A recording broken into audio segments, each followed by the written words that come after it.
Hai semua, di sini saya akan menjelaskan terkait tutorial tata cara pengurusan izin usaha. Perkenalkan, saya Desika Aulia Rahmawati dengan NIM 23080574184 dari kelas Manajemen Sumber Daya Manusia 2023E. Jadi, pada kesempatan kali ini, apa aja sih yang akan kita bahas pada video ini? Yang pertama adalah definisi izin usaha, lalu yang kedua ada jenis izin usaha, lalu yang ketiga ada tahapan pengurusan izin usaha, lalu yang terakhir yaitu manfaat legalitas izin usaha.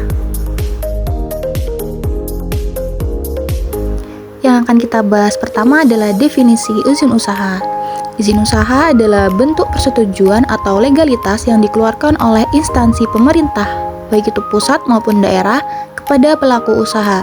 Dokumen ini berfungsi sebagai landasan hukum agar aktivitas bisnis dapat berjalan secara sah, sesuai dengan regulasi tata ruang, standar keamanan, dan perlindungan lingkungan yang berlaku. Selanjutnya ada jenis izin usaha. Apa aja sih jenis-jenisnya? Yang pertama adalah nomor induk berusaha atau NIB, merupakan identitas tunggal bagi pelaku usaha. Yang kedua ada izin usaha atau business license, yaitu izin dasar yang diterbitkan setelah NIB. Lalu yang ketiga ada izin komersial atau operasional, misalnya seperti sertifikat produksi pangan industri rumah tangga atau izin edar. Yang keempat ada izin lokasi, yaitu persetujuan yang diberikan kepada pelaku usaha yang disesuaikan dengan rencana tata ruang wilayah setempat. Lalu yang kelima ada izin lingkungan.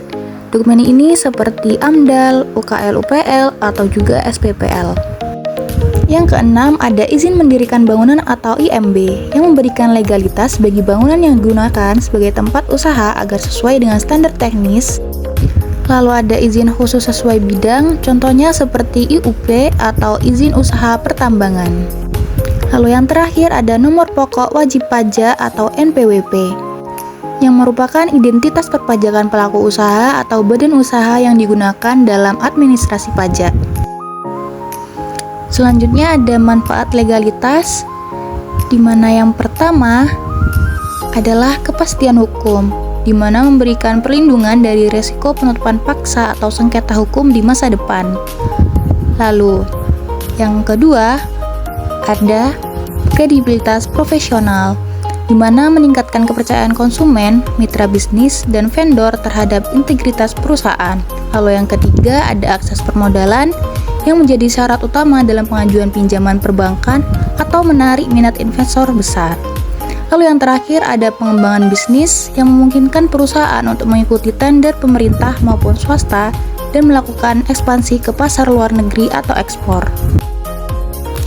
Untuk membuat NIB, langkah pertama adalah membuka situs oss.go.id, lalu klik daftar,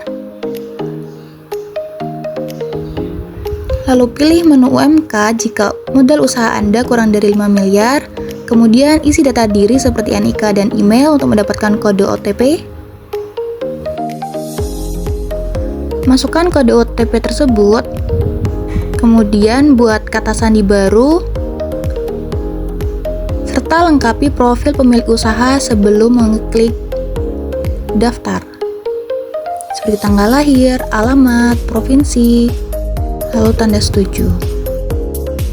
Setelah masuk ke dashboard utama, pilih menu perizinan berusaha, lalu klik permohonan baru. Setelah itu, masukkan nomor NPWP. Kemudian, klik simpan data, lalu klik tambah bidang usaha. Pada tahap ini, Anda harus memasukkan kode KBLI yang sesuai dengan jenis usaha.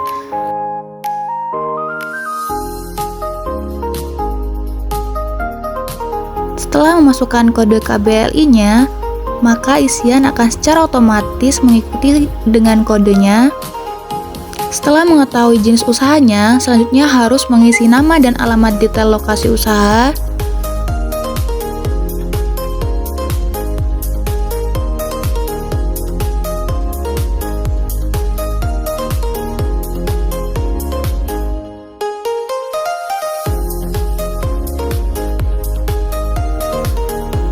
serta memasukkan nominal modal usaha untuk melakukan validasi risiko.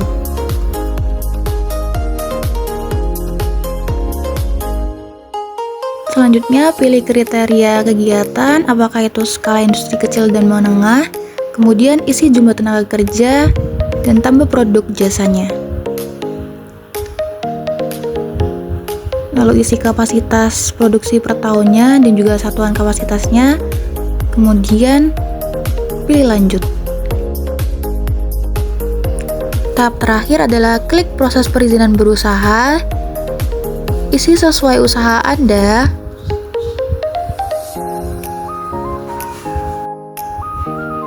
kemudian centang semua kotak pernyataan mandiri setelah membaca ketentuannya, lalu periksa draft yang muncul, dan klik terbitkan perizinan usaha.